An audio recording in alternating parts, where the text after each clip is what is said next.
जी, अस्सलाम वालेकुम। Welcome all of you from the platform of PPSC आलोजी। आज हमारा 13th लेक्चर है जिसमें पाकिस्तान इंडिया एग्रीमेंट्स जो हुए हैं उनके बारे में पढ़ेंगे।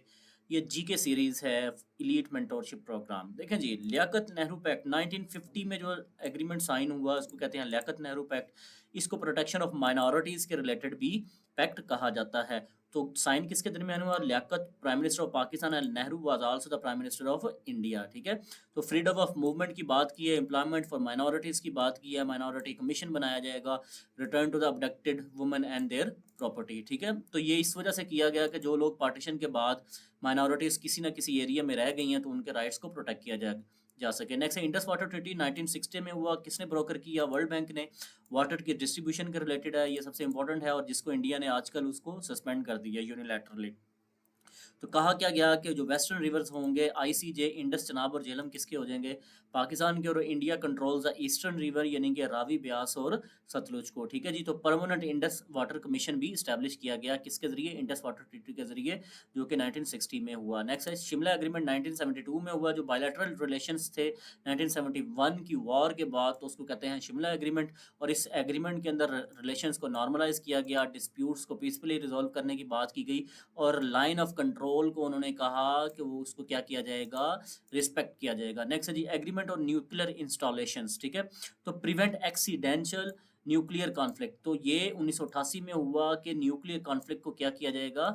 निगेट किया जाएगा। और क्या किया जाएगा? Annual exchange of nuclear sites list.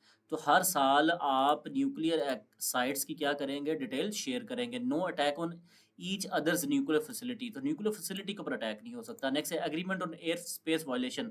कब हुआ? 1991 में। दिस इज मोस्ट इंपॉर्टेंट जी, ये एक दो दफ़ा पूछा भी गया है। देखिए, एयर स्पेस की इंक्लूजन्स को कंट्रोल करने के लिए किया गया, क्या कहा गया? Military aircraft restricted within 10 kilometres of border, no unauthorised entry into the air space. तो 10 किलोमीटर तक उसको क्या किया जाएगा? रिस्ट्रिक्ट किया जाएगा। नेक्स्ट है लाहौर डिक्लेरेशन 1999 में हुआ। ये सबसे इंपॉर्टेंट है जी, अटल बिहारी वाजपेयी आए हुए थे पाकिस्तान में।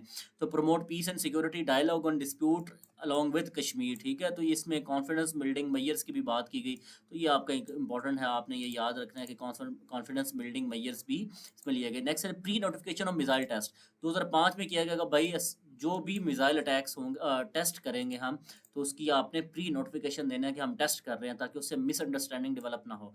ठीक है। नेक्स्ट है प्रोटोकॉल ऑन रिलीजियस श्राइन्स, जैसे कि पिलग्रिमेजेस वगैरह हैं उनको मूव करने के लिए 1974 में किया गया। This is also an important. अच्छा जी, नेक्स्ट है करतारपुर एग्रीमेंट 2019 में हुआ। ये प्राइम मिनिस्टर इमरान खान के दौर में हुआ था और visa free pilgrimage for the six. Next देखें जी, ताशकंद एग्रीमेंट जो रह गया था हमारा 10 जनवरी 1966 को हुआ। कब? जो हमारी 1965 की जो वॉर है उसकी हॉस्टिलिटीज़ को ख़त्म करने के लिए किया गया। The agreement was brokered by Soviet premier Alexei Kosygin Kosygin Kosygin. ठीक है जी, इसने ब्रोकर करवाया। और साइन किसने किया?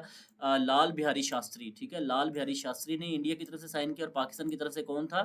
Ayub Khan. Ayub Khan was president at that time. ठीक है जी। सो ताशकंद के मकाम पे हुआ और ताशकंद उस वक्त किसका पार्ट था? सोवियत यूनियन का।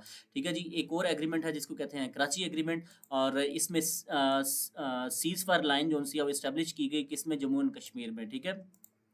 और जो डेट थी 27 जुलाई 1949। तो ये जो डेट है ये आपके लिए सबसे ज़्यादा इंपॉर्टेंट है। नेक्स्ट जी, फैसिलिटेट किसने किया? United Nation commission on India and Pakistan. तो जो आपका 1949 में एग्रीमेंट हुआ उसको फैसिलिटेट किया United Nation commission on India and Pakistan. This is an important MCQ. Next जी, पर्पस क्या था? कि सीज फायर लाइन जो सी है उसको ड्रॉ किया जा सके। कब? क्योंकि 1947 और 48 में पाकिस्तान और इंडिया के दरमियान एक वॉर भी हो चुकी थी आफ्टर इंसेप्शन। ठीक है। और मार्क्ड दी सीज फायर लाइन को मार्क कर दिया गया। और रिस्पॉन्सिबिलिटी किसको दी गई? कि एक यूनाइटेड नेशन का military observation group in India and Pakistan, UNMOGIP, उसको टास्क दिया गया कि वो क्या करेगा? इसको मॉनिटर करेगा। So this is your important MCQ को वो अभी भी मॉनिटर कर रहा है। सिग्निफिकेंस क्या है? ये डिसेसर to the line of control, जो कि 1972 में शिमला एग्रीमेंट में सीज फायर लाइन को लाइन ऑफ कंट्रोल कह दिया गया, ये उसकी क्या है? प्रेडिसेसर है। सो आई होप सो आपको आज का लेक्चर पसंद आया होगा। इंशाल्लाह आप मेरे साथ जुड़े रहें, बने रहें। इसी तरह हम डिटेल में सारी की सारी चीज़ों को डिस्कस करते रहेंगे। Thank you very much.